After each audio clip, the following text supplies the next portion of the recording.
Social media, YouTube వీడియోలు ఏం సంపాదిస్తావు దీని మీద, చక్కగా ఏదైనా ఒక ప్రొఫెషన్ చూసుకుని సెటిల్ అవ్వచ్చు కదా అని అన్నారనుకో, వాళ్ళకి ఈ రీల్ షేర్ చేయండి అండ్ చెప్పండి ఇక్కడ నుంచి కాంటెంట్ క్రియేషన్ కూడా ఒక ప్రొఫెషనే అని. ఈ మాట నేను చెప్పట్లేదు, స్వయంగా సెంట్రల్ గవర్నమెంటే చెప్తోంది. ఈ డిజిటల్ ఎరాలో ఇన్స్టాగ్రామ్, యూట్యూబ్, పాడ్కాస్ట్లతో లక్షలాది మంది కాంటెంట్ క్రియేటర్స్ ప్రపంచానికి వాళ్ళ టాలెంట్ ఏంటో చూపిస్తున్నారు. అలాంటి కాంటెంట్ క్రియేటర్స్ కి ఒక అఫీషియల్ రికగ్నిషన్ ఇవ్వడానికి Indian government content creators economy bill 2026 ని తీసుకొచ్చింది. ఈ బిల్ మెయిన్ మోటివ్ ఏంటంటే కాంటెంట్ క్రియేటర్స్ కి ఒక గుర్తింపు ఇవ్వడంతో పాటు వాళ్ళ ప్రొఫెషన్ ని ఒక ఆర్గనైజ్డ్ ఫీల్డ్ గా మార్చడం. ఇప్పటి వరకు చాలా మంది కాంటెంట్ క్రియేటర్స్ ఫ్రీలాన్సర్లుగా లేదంటే ఒక హాబీ లాగా దించేసేవారు. ఇప్పుడు ఈ బిల్లు వల్ల వీళ్ళందరూ కూడా ప్రొఫెషనల్స్ గా గుర్తింపు పొందే అవకాశం ఉంది. ఈ బిల్లుతో కాంటెంట్ క్రియేటర్స్ కి ఒక రిజిస్ట్రేషన్ సిస్టమ్ రావచ్చు. దీనివల్ల వాళ్ళ ఇన్కమ్, ట్యాక్స్ ఇవన్నీ కూడా చాలా క్లియర్ గా, ట్రాన్స్పరెంట్ గా ఉంటాయి.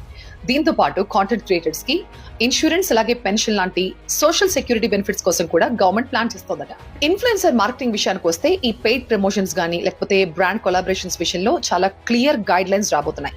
దీనివల్ల చూసే వ్యూయర్స్ కి కేవలం సరైన సమాచారం మాత్రమే వెళ్తుంది. ఇంకా ముఖ్యమైన విషయం ఏంటంటే ఈ సోషల్ మీడియా ప్లాట్ఫామ్స్ కూడా ఇక్కడ నుంచి చాలా రెస్పాన్సిబుల్ గా ఉండాలి.